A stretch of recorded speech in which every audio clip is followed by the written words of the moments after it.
नमस्कार विद्यार्थी मित्रांनो, स्वागत आहे तुम्हा सर्वांचं महा एक्झाम पॉईंट या आपल्या एज्युकेशनल यूट्यूब चॅनलवरती। तर विद्यार्थ्यांनो, कोकण रेल्वेची परीक्षा आपली आजपासून सुरू झाली आहे, ज्यामध्ये पहिला दिवस व पहिल्या सत्रामधला पेपर देखील कंप्लीट झालेला आहे आणि बऱ्याच विद्यार्थ्यांनी आपल्याला त्याचा रिव्ह्यू देखील दिलेले आहेत। त्याचे प्रश्न देखील आपल्याकडे काही प्रमाणामध्ये उपलब्ध आहेत, जे की आपण पुढील आपल्या व्हिडिओमध्ये ते संपूर्ण काही डिस्कस करणार आहोत। परंतु मित्रांनो, जे आपण आपल्या ग्रुप डी च्या पोस्टसाठी म्हणजेच की पॉईंट्समॅन आणि ट्रॅक मेंटर या पदासाठी जी आपली संभव सिरीज चालू केलेली आहे, ती देखील आपण आपल्या सकाळच्या सत्रानुसार आता आपण यामध्ये क्वेश्चनचं ॲडजस्टमेंट करून घेतलेलं आहे आणि तुम्हाला जे की तुमच्या ग्रुप डी च्या पोस्टमध्ये कोणत्या प्रकारचे प्रश्न विचारले जाऊ शकतात हे आपण आता संपूर्ण काही यामध्ये अतिसंभव प्रश्न सराव यामध्ये ॲड केलेला आहे। त्यामुळे जर तुम्ही ग्रुप डी च्या पोस्टसाठी अप्लाय केला असेल तर आपला आजचा व्हिडिओ हा तुमच्यासाठी अतिशय महत्त्वपूर्ण असणार असेल। व्हिडिओला तुम्ही शेवटपर्यंत आणि काळजीपूर्वक पाहावं। त्यासोबतच तुम्ही इतर पदांसाठी देखील अर्ज केला असेल त्यासाठी देखील तुम्हाला हे प्रश्न महत्त्वपूर्ण असणारे आहे। चला मित्रांनो, आपण स्टार्ट करू या व्हिडिओला। तर यामधला आपला क्वेश्चन नंबर 1 असा आहे, सर्वसामान्य प्रौढ व्यक्तीच्या हृदयाचे ठोके दर मिनिटाला किती पडतात? तर याचं ऑप्शन नंबर ए जे उत्तर आहे, जे की 72 म्हणजेच की 72 वेळेस दर मिनिटाला ठोके पडतात। त्यानंतरचा आपला पुढील प्रश्न क्वेश्चन 2, केंद्र सरकारच्या उत्पादनातील राज्य सरकारचा वाटा डॅश यांच्या शिफारसीनुसार निश्चित केला जातो? तर याचं जे उत्तर आहे ते आहे ऑप्शन नंबर सी, जे की वित्त आयोग यांच्या शिफारसीनुसार जो आहे जो की निश्चित केला जातो। तसे मित्रांनो, तुम्ही अजूनही आपले KRCL साठी स्पेशल असलेली टेस्ट सिरीज जर तुम्ही घेतला नसाल तर ते तुम्हाला अतिशय महत्त्वपूर्ण आहे सरावासाठी, ज्यामध्ये तुम्हाला जास्तीत जास्त प्रश्नांचा सराव होईल।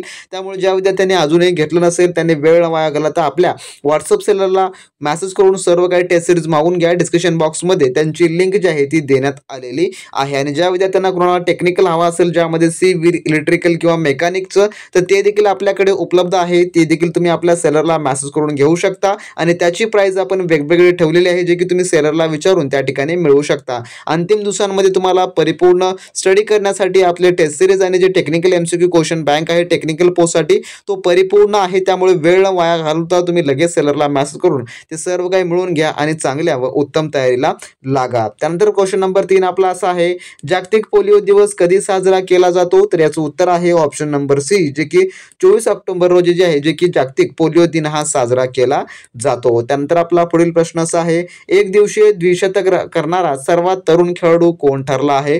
तर याचं उत्तर आहे ऑप्शन नंबर बी, जे की शुभमन गिल हा जो आहे एक दिवसीय द्विशतक करणारा सर्वात तरुण खेळाडू ठरलेला आहे। त्यानंतरचा 5वा प्रश्न, शेती क्षेत्रातील अखंड 24 तास वीज पुरवठा करणारे भारतातील पहिले राज्य कोणते? तर याचं उत्तर आहे ऑप्शन नंबर बी, जे की तेलंगणा हे राज्य आहे। त्यानंतरचा आपला पुढील प्रश्न जो की प्रश्न क्रमांक 6 असा आहे, खालीलपैकी कोणती नदी कर्नाटक आणि तमिळनाडू या दोन राज्यात वाहते?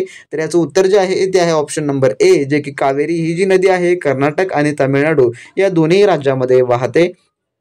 त्यानंतर आपला प्रश्न 7वा असा आहे, 65व्या महाराष्ट्र केसरी 2023 चे विजेता कोण बनलेले आहे? तर याचं उत्तर आहे ऑप्शन नंबर डी, जे की शिवराज राक्षे हे जे आहे जे की बनलेले आहेत। त्यानंतरचा पुढील प्रश्न जो की 8वा असा आहे आपला, ई लर्निंग म्हणजे काय आहे? तर ई लर्निंग कशाला म्हटलं जातं? तर याचं उत्तर आहे ऑप्शन नंबर सी, जे की संगणक व इंटरनेटच्या माध्यमातून अध्ययन करणे किंवा अभ्यास करणे याला जे आहे जे की ई लर्निंग असं जे आहे जे की संबोधलं जातं। त्यानंतरचा पुढील प्रश्न, ग्लोबल फायर पॉवर इंडेक्स 2023 मध्ये भारताचे स्थान किती आहे? तर याचं उत्तर आहे ऑप्शन नंबर डी, जे की 4थे स्थान आहे ग्लोबल फायर पॉवर इंडेक्स 2023 मध्ये। त्यानंतरचा पुढील प्रश्न जो की प्रश्न क्रमांक 10वा असा आहे, जिल्हा परिषदे कामकाज एकूण डॅश समित्यामार्फत चालवले जाते? तर याचं उत्तर आहे ऑप्शन नंबर जे की सी, म्हणजे की 10 समित्यामार्फत चालवले जाते, ज्यामध्ये पाहून घ्या कोणकोणत्या आहेत, ज्यामध्ये 10 समित्या स्थायी बांधकाम, कृषी, समाज कल्याण, शिक्षण, आरोग्य, पशुसंवर्धन, दुग्धविकास, महिला आणि बालकल्याण, जलसंवर्धन आणि पाणी पुरवठा या 10 समित्यामार्फत चालवलं जातं। त्यानंतरचा पुढील प्रश्न क्वेश्चन 11वा असा आहे, कोणत्या टेनिस खेळाडूने सर्वात जास्त ग्रँड स्लॅम पदक जिंकलेले आहे? तर याचं उत्तर आहे ऑप्शन नंबर ए, जे की नोवाक जोकोविच हा जो खेळाडू ज्याने की जिंकलेला आहेत। त्यानंतरचा पुढील प्रश्न, 34व्या राष्ट्रीय क्रीडा स्पर्धेचे उद्घाटन कोणाच्या हस्ते करण्यात आलं आहे? तर याचं उत्तर आहे ऑप्शन नंबर जे की बी, नरेंद्र मोदी यांच्याद्वारे करण्यात आलेलं आहे। त्यानंतर पुढील प्रश्न, कोणत्या देशाने सर्वात जास्त वेळा फुटबॉल विश्वचषक जिंकलेले आहे? तर याचं उत्तर आहे ऑप्शन नंबर सी, जे की ब्राझीलने जिंकलेलं आहे। त्यानंतरचा पुढील 14वा प्रश्न, थोडक्यामध्ये हा GK GS चा क्वेश्चन आहे, आपण याला स्किप करू, परंतु तुम्हाला GK GS चे क्वेश्चन देखील तेवढंच महत्त्वपूर्ण आहे। जर तुम्हाला या प्रश्नाचं उत्तर योग्य ते इथे काढता आला असेल तर याचं उत्तर जे की ए म्हणजे की पी समोरील पुढील संख्या होणारी असेल. तर अशा प्रकारच्या प्रश्नांना एक्सप्लेनेशनची गरज असते, त्यामुळे आपण यासाठी वेळ देऊन वेगळा व्हिडिओ बनवणार आहोतच. त्यानंतरचा पुढील प्रश्न आपला 15वा, सर्वात जास्त लोकसंख्या असलेला केंद्रशासित प्रदेश कोणता आहे? तर याचं उत्तर आहे ऑप्शन नंबर डी जे की दिल्ली हा आहे. त्यानंतरचा 16वा प्रश्न, क्रिकेट एशिया कप 2023 विजेतेपद कोणत्या संघाने जिंकले? तर याचं उत्तर आहे ऑप्शन नंबर बी जे की भारत म्हणजे की आपल्या देशानं जिंकलेलं आहे. त्यानंतर 17वा प्रश्न, बुद्धिबळ खेळताना कोणता सोंगटी नेहमी सरळ चालते पण हल्ला करताना तिरकी चालते? तर याचं उत्तर आहे ऑप्शन नंबर डी जे की प्यादा असं जे आहे त्याला म्हटलं जातं. त्यानंतरचा 18वा प्रश्न आपला, एक्झाम वॉरियर्स या पुस्तकाचे लेखक कोण आहेत? तर याचं उत्तर आहे ऑप्शन नंबर सी जे की नरेंद्र मोदी आहेत आणि हे पुस्तक त्यांनी स्वतः लिहिलेलं आहे, एक्झाम वॉरियर. त्यानंतरचा प्रश्न आपला 19वा असा आहे, महाराष्ट्र राज्यात एकूण किती हजार कोटीचा प्रकल्पाचे लोकार्पण पंतप्रधान नरेंद्र मोदी यांच्या हस्ते झाले आहे? तर याचं उत्तर आहे ऑप्शन नंबर डी जे की 14,000. त्यानंतरचा आपला 20वा प्रश्न, भारतीय द्वीपकल्पाचे दक्षिण टोक कोणते आहे? तर याचं उत्तर आहे ऑप्शन नंबर बी जे की कन्याकुमारी हे आहे. तर तुम्हाला जास्तीत जास्त प्रश्नांच्या सरावासाठी आपले टेस्ट सिरीज हे खूप महत्त्वाचे आहेत, त्यामुळे तुम्ही आपल्या व्हॉट्सअप सेलरला मेसेज करून टेस्ट सिरीज मिळवून घ्या. आणि ज्यांना कोणाला इलेक्ट्रिकल, सिव्हिल किंवा मेकॅनिकलचा सर्व काही MCQ क्वेश्चन बँक हवा असेल टेक्निकलमध्ये तर तुम्ही ते देखील घेऊ शकता. त्याची आपण योग्य ती प्राइस ठेवून त्या ठिकाणी आपल्या सेलरकडे उपलब्ध करून दिलेले आहे, त्यामुळे तुम्ही योग्य त्या टाईममध्ये जर मागून घेतला तर तुम्हाला संपूर्ण काही अभ्यास आता देखील वाचून तुम्हाला बऱ्यापैकी कव्हर करता येऊ शकतो. त्यानंतर क्वेश्चन नंबर 19, प्रसिद्ध ह.भ.प. बाबा महाराज सातारकर यांचे निधन झाले ते कोणत्या क्षेत्राशी संबंधित होते?